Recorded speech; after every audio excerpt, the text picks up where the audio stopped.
मंडप सजा था।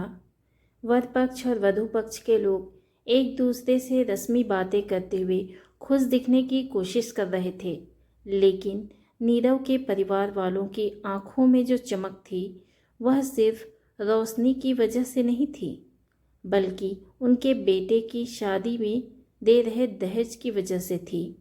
नीरव दूल्हा एक तरफ खड़ा अपने दोस्तों के साथ हल्की फुल्की बातें कर रहा था। उसकी नज़रें बार बार मंडप के प्रवेश द्वार की ओर उठ रही थी, जहाँ से उसकी होने वाली पत्नी आराध्या का आगमन होने वाला था। वह उत्सुक था, पर एक अजीब सी बेचैनी भी उसे सता रही थी। शादी तय होने के बाद से ही उसके पिता श्री ओबराय की बातचीत हमेशा गिफ्ट्स के इर्द गिर्द ही घूमती रही थी। आखिरकार वह पल आया। शहनाई की मधुर तान के बीच आराध्या अपनी सखियों के साथ चमकदार लहंगे में सजी धजी मंच की ओर बढ़ी।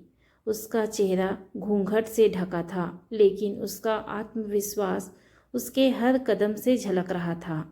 रस्में शुरू हुई, फेरे पूरे हुए और फिर वह क्षण आया जब नए जोड़ों को आशीर्वाद देने का समय था।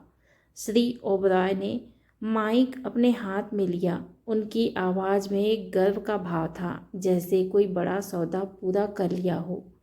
उन्होंने आराध्या की तारीफ के कुछ पुल बांधे और फिर सीधे अपने बेटे की ओर मुड़े। बेटा नीरव, उन्होंने गर्व से कहा, हमने तुम्हारी खुशी का पूरा ख्याल रखा है। तुम्हें हमेशा से कार का शौक रहा है, इसलिए हम तुम्हें तुम्हारे नए जीवन की शुरुआत के लिए एक तोहफा दे रहे हैं, एक नई लग्जरी कार। मंडप में तालियों की गड़गड़ाहट गूंज उठी।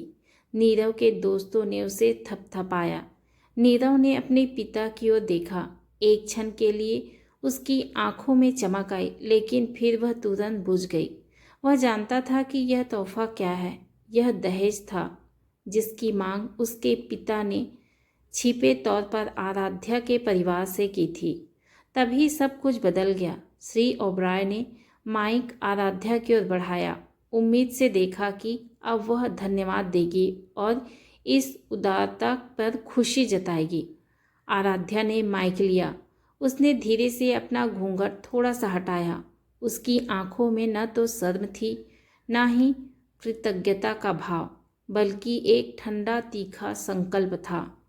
उसकी स्पष्ट और दृढ़ आवाज़ माइक से गूंजी, कार चाहिए थी तो शोरूम चले जाइए, मैं खिलौना नहीं हूँ। एक पल के लिए तो जैसे समय ठहर सा गया। मंडप में सन्नाटा छा गया। शहनाई का स्वर बंद हो गया। तालियां बजाने वाले हाथ हवा में ही जम गए। श्री ओबराय का चेहरा शर्म से लाल हो गया तो नीरव की माँ की सांसें अटक सी गई। नीरव अपनी पत्नी की ओर देखता रह गया, हैरान, परेशान, लेकिन कहीं गहराई में एक अजीब सी प्रशंसा से भरा हुआ। आराध्या ने माइक नीचे रखा। उसकी नज़रें सीधी थी और वह मंच पर खड़ी वह महिला थी जिसने अभी अभी दशकों पुरानी एक रूढ़िवादी परंपरा को अपनी शादी की सबसे महत्वपूर्ण घड़ी में एक ही वाक्य से चुनौती दे दी थी। अब सवाल यह था कि इस विद्रोह के बाद यह शादी का मंडप अगले कुछ पलों में किस दिशा में मुड़ने वाला था। वह सन्नाटा एक भारी बोझ की तरफ मंडप में लटक गया। किसी की हिम्मत नहीं हो रही थी कि सांस तक ले। श्री ओबराय का चेहरा लाल से सफ़ेद हो गया था। उनकी आंखों में आराध्या की तरफ देखते हुए एक गहरा रोष और अविश्वास था, मानो उन्होंने कभी सोचा भी नहीं था कि कोई उनकी उदारता को इस तरह ठुकरा सकता है। उनकी पत्नी ने हल्का सा उनका हाथ खींचा, जैसे कह रही हो शांत रहो, लेकिन अब बात शांति की नहीं रह गई थी। वधू पक्ष वालों में एक सनसनी सी दौड़ गई। आराध्या के पिता की आंखें फैल गई। वे इस बेबाकी के लिए तैयार नहीं थे। उन्होंने अपनी पत्नी की ओर देखा, जिनकी आंखों में डर के साथ साथ अपनी बेटी के साहस की एक झलक भी थी। मंच के पीछे खड़ी आराध्या की सहेलियां एकदम स्तब्ध थी, लेकिन उनमें से एक के चेहरे पर एक छोटी सी गर्व भरी मुस्कान खिल गई। सबसे ज़्यादा दुविधा नीरव के मन में थी। वह आराध्या और अपने पिता के बीच फंसा हुआ था। एक तरफ उसकी नई पत्नी का अपमान हो रहा था, तो दूसरी तरफ उसके पिता की इज्जत। उसकी बेचैनी बढ़ रही थी। क्या वह चुप रहकर इस अन्याय का साथ दे रहा था? उसने हमेशा कार का सपना देखा था, लेकिन क्या इस कीमत पर?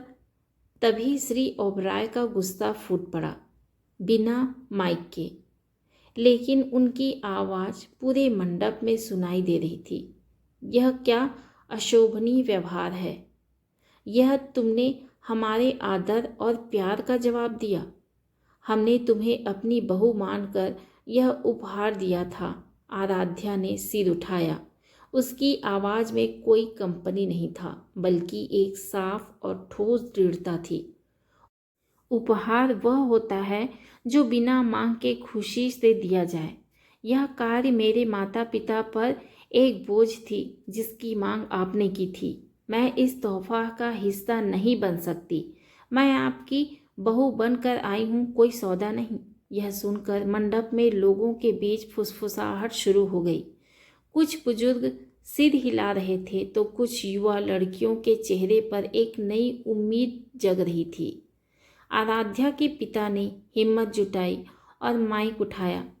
मेरी बेटी थोड़ी भावुक है, कृपया इसे। लेकिन आराध्या ने ही उन्हें रोक दिया।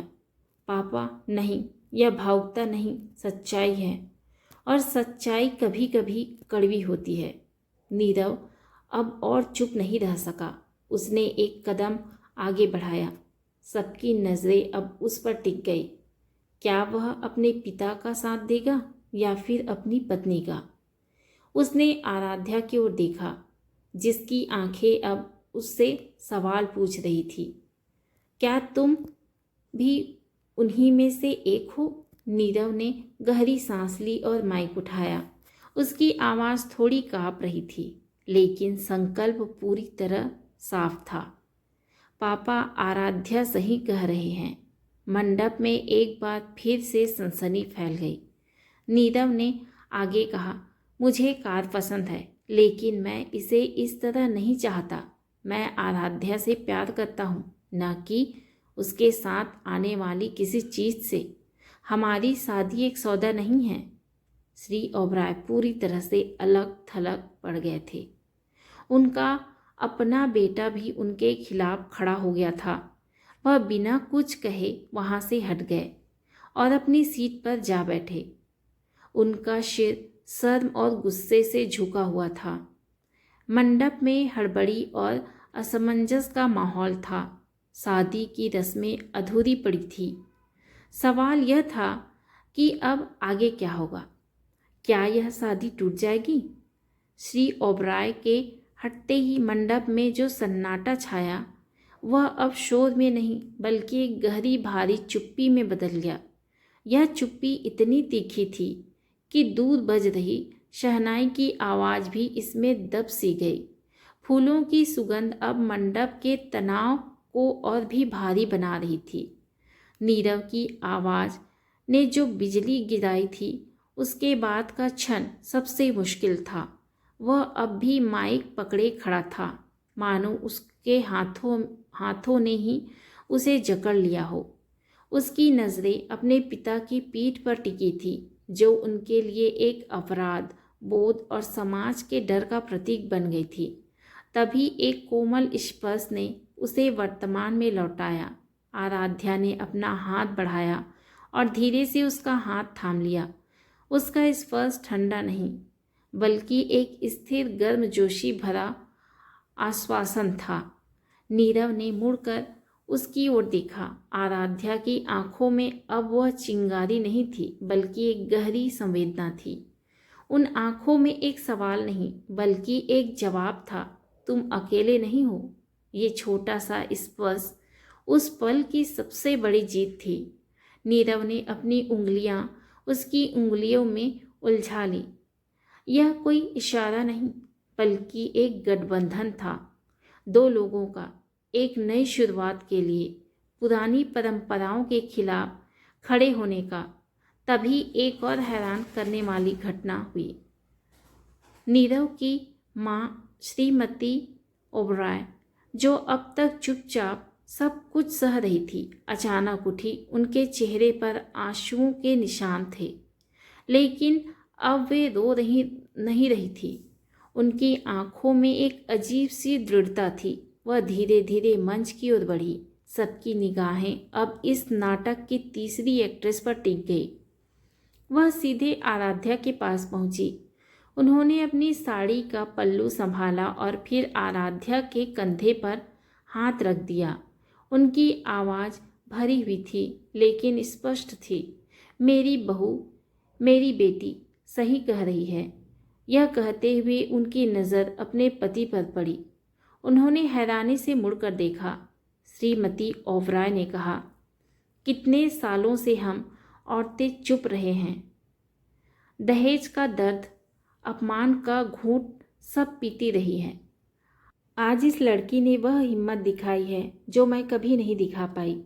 मैं अब और चुप नहीं बैठूंगी। उनके ये शब्द मंडप में मौजूद हर महिला के दिल में उतर गए। कई औरतों की आंखें नम हो गई। किसी ने दबी जुबान में कहा, सच कहा, सही कहा। आराध्या की आंखों में भी आंसू आ गए। यह आंसू अब जीत के थे, दर्द के नहीं। उसने अपनी सास के हाथ को अपने कंधे पर महसूस किया। यह स्पर्श उसके लिए 100 कारों से भी ज़्यादा मूल्यवान था। श्री ओबराय अब पूरी तरह एकाकी हो चुके थे। उनके सामने सिर्फ उनका बेटा और बहू, बल्कि उनकी अपनी पत्नी भी खड़ी थी, जिसने उनकी इज्जत के नाम पर दशकों से चली आ रही चुप्पी को तोड़ दिया था। उन्होंने देखा कि मंडप में बैठे लोग अब उन पर उंगलियां नहीं उठा रहे, बल्कि उनकी बहू और पत्नी के साहस की बात कर रहे हैं। नीरव ने माइक फिर से उठाया। इस बार उसकी आवाज़ में पहले जैसा कंपन नहीं था। वह दृढ़ और शांत था। आज यहाँ बैठे सभी लोग हमारे साक्षी हैं। हमारे शादी दहेज के नाम पर होने वाले सौदे से ऊपर है। मैं आराध्या को लेकर खुश हूँ और यही हमारे लिए सबसे बड़ा तोहफा है। बाकी सभी रस्में हम पूरी करेंगे, लेकिन एक नए विश्वास और सम्मान के साथ। मंडप में एक सहमति भरी सन्नाटा छा गया, जो अब डर का नहीं बल्कि एक नए सम्मान का सन्नाटा था। शहनाई ने फिर से सुर छेड़ा, मानो इस नए सिरे की शुरुआत का ऐलान कर रही हो। शहनाई की मधुर तान एक सुखदंत की नहीं बल्कि एक नई शुरुआत की घोषणा कर रही थी। मंडप का वातावरण बदल चुका था। अब वहाँ उत्सव में वापसी की कोशिश हो रही थी, लेकिन हर किसी के मन में वह तूफान ताज़ा था। रस्में आगे बढ़ी, लेकिन अब उनमें एक अलग ही गरिमा और गहराई थी। आशीर्वाद के शब्दों में भी सच्चाई और सम्मान की झलक मिल रही थी। विदा होने का समय आया तो आराध्या के चेहरे पर एक अजीब सी शांति थी। वह अपने मायके वालों से विदा ले रही थी। उसकी माँ के आंसू अब दुख के नहीं बल्कि एक गर्व और विश्वास से भरे हुए थे। उन्होंने आराध्या को गले लगाया और फुसफुसाया, तूने वो कर दिखाया बेटा जो माँ कभी नहीं कर पाई, सिर उठाकर जाना। आराध्या के पिता ने भी उसके सिर पर हाथ रखा। उनकी चुप्पी में भी एक सहमति और राहत थी। जब आराध्या ने नीरव का घर देखा तो वह एक सामान्य फ्लैट का दरवाज़ा नहीं बल्कि एक नई जंग का मैदान लग रहा था। दरवाजे पर उनका स्वागत करने के लिए सिर्फ नीरव की माँ खड़ी थी। उनके चेहरे पर एक हल्की सी मुस्कान थी। उन्होंने आराध्या का स्वागत एक थाली में रखे दीपक और मिठाई से किया, लेकिन उनकी आंखों में ने जो कहा वह कहीं ज़्यादा मायने रखता था। यह तेरा भी घर है और अब मेरा भी सहारा है। श्री ओबराय कहीं दिखाई नहीं दे रहे थे। वह अपने कमरे में बंद थे। उनका अहंकार और क्रोध अभी भी उनके और उनके परिवार के बीच एक दीवार बने हुए थे। नीरव ने आराध्या को उनके सांझे के कमरे तक पहुंचाया। कमरे में चुप्पी छाई हुई थी। बाहर की दुनिया में तो उन्होंने एक युद्ध जीत लिया था, लेकिन अब उनके सामने एक दूसरे को समझने की, एक नए रिश्तों की नींव रखने की चुनौती थी। माफ़ करना, नीरव ने धीरे से कहा। तुम्हें उस मंच पर अकेला छोड़ दिया। मैं समझ नहीं पा रहा था कि क्या करूं। आराध्या ने उसकी ओर देखा। उसकी नज़रों में कोई शिकायत नहीं थी। तुमने अंत में सही फैसला लिया। नीरव और तुम्हारी माँ आराध्या की आवाज़ भर आई। उन्होंने तो मेरे लिए सब कुछ बदल दिया। माँ ने आज अपने जीवन का पहला विद्रोह किया है, नीरव ने कहा, और यह तुम्हारी वजह से हुआ। उस रात जब पूरा घर सोने का नाटक कर रहा था, नीरव और आराध्या सारी रात बातें कर रहे। उन्होंने अपने बचपन, अपने सपने, अपने डर और उम्मीदों के बारे में बात की। ये शादी की पहली रात थी, लेकिन दो अजनबियों के बीच एक सच्ची दोस्ती की शुरुआत भी थी। उन्होंने तय किया कि वे इस घर की हवा को बदल देंगे, चाहे इसके लिए उन्हें और भी लड़ाइयाँ क्यों न लड़नी पड़े। अगली सुबह जब आराध्या ने चाय बनाने की कोशिश की तो नीरव की माँ रसोई में आ गई। उन्होंने आराध्या का हाथ थामा और कहा, नहीं बेटा, आज नहीं। आज मैं तुम्हें पहली चाय बनाकर पिलाऊंगी। यह मेरे दिल की बात है। और जब आराध्या ने वह चाय पी तो उसे लगा कि यह सिर्फ चाय नहीं बल्कि स्वीकार्यता है। एक नए रिश्ते की मीठी शुरुआत है। वह अभी भी एक लड़ाई के बीच में थी, लेकिन अब वह अकेली नहीं थी। उसके पास उसका पति था और अब एक साथी की तरह खड़ी हुई उसकी सास भी। कई दिन बीत गए। घर का माहौल धीरे धीरे सामान्य होने लगा था, लेकिन खामोशी अब भी हवा में तैर रही थी। श्री ओबराय की जिद्दी चुप्पी, वह नाश्ते खाने के वक्त ही बाहर निकलते, आंखें चुराते हुए, और फिर अपने कमरे में लौट जाते। उनकी यह उपस्थिति एक साय की तरह थी जो नीरव और आराध्या की नई खुशियों पर गहराता जा रहा था। एक शाम जब नीरव और आराध्या बालकनी में बैठे शहर की रोशनियां देख रहे थे, श्रीमती ओबराय ने आकर उन्हें बुलाया। तुम्हारे पिता तुम्हें लिविंग रूम में बुला रहे हैं, उन्होंने कहा, और उनकी आवाज़ में एक अजीब सी शांति थी। लिविंग रूम में जाने पर उन्होंने देखा कि श्री ओबराय सोफे पर बैठे थे। उनके सामने चाय के 2 कप रखे थे। उनका सिर अब भी झुका हुआ था, लेकिन उनके हाथों की थिरकन एक अलग कहानी कह रही थी। बैठो, उन्होंने कहा, आवाज़ सपाट लेकिन भारी। नीरव और आराध्या बैठ गए। 1 मिनट तक सन्नाटा रहा। फिर श्री ओबराय ने सिर उठाया। उनकी आंखें लाल थी, थकी हुई लग रही थी। उन दिनों मैंने अपने आप को बहुत देखा, उन्होंने धीरे से कहा। शब्द चुन चुन कर मैंने अपनी जिंदगी की हर उस लड़की को याद किया जिसे मैंने कार, फ्रिज या फ्लैट के बदले बेचा हुआ महसूस कराया। उनकी नज़र आराध्या पर टिक गई। तुमने सही कहा था बेटी, तुम खिलौना नहीं हो, और मैं एक दुकानदार नहीं बनना चाहता था। उनकी आवाज़ भर आई। मैं माफ़ी चाहता हूँ, तुमसे, नीरव से और तुमसे। उन्होंने अपनी पत्नी की ओर देखा, जिसे मैंने इतने सालों तक सिर्फ एक पत्नी समझा, एक साथी नहीं। यह माफ़ी शब्द हवा में लटक गया। ऐसा शब्द जो इस घर में शायद ही कभी किसी बुजुर्ग की जुबान से सुना गया हो। आराध्या की आंखों में पानी आ गया। यह उसकी जीत नहीं बल्कि पूरे परिवार की जीत थी। नीरव ने अपने पिता का हाथ थाम लिया। पापा, हम सब गलतियां करते हैं, महत्वपूर्ण यह है कि हम उन्हें स्वीकार करें। श्री ओबराय ने एक गहरी सांस ली, मानो सालों का बोझ उतर रहे हो। उस कार का मैंने ऑर्डर कैंसिल कर दिया है। उस पैसे से उन्होंने आराध्या की ओर देखते हुए कहा, तुम दोनों अपनी पसंद की कोई चीज़ खरीद सकते हो या फिर उससे किसी ज़रूरतमंद लड़की की शादी में मदद कर सकते हो, तुम्हारी मर्जी। यह सुनकर आराध्या का दिल गर्व और खुशी से भर गया। यह सिर्फ पैसों की बात नहीं थी, बल्कि सम्मान और विश्वास की बात थी। उस रात परिवार ने साथ बैठकर खाना खाया। पहली बार खाने की मेज पर हंसी थी, आपस में बातें थी और एक नई शुरुआत की गर्मजोशी थी।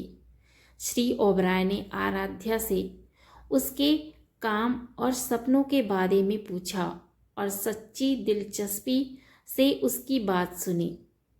तो दोस्तों, आज की ये मेरी कहानी आपको कैसी लगी, कमेंट के माध्यम से ज़रूर बताइएगा। अगर आपको मेरी ये कहानी अच्छी लगी हो तो प्लीज़ मेरे चैनल को लाइक कीजिए, शेयर कीजिए एंड सब्सक्राइब कीजिए। Thank you.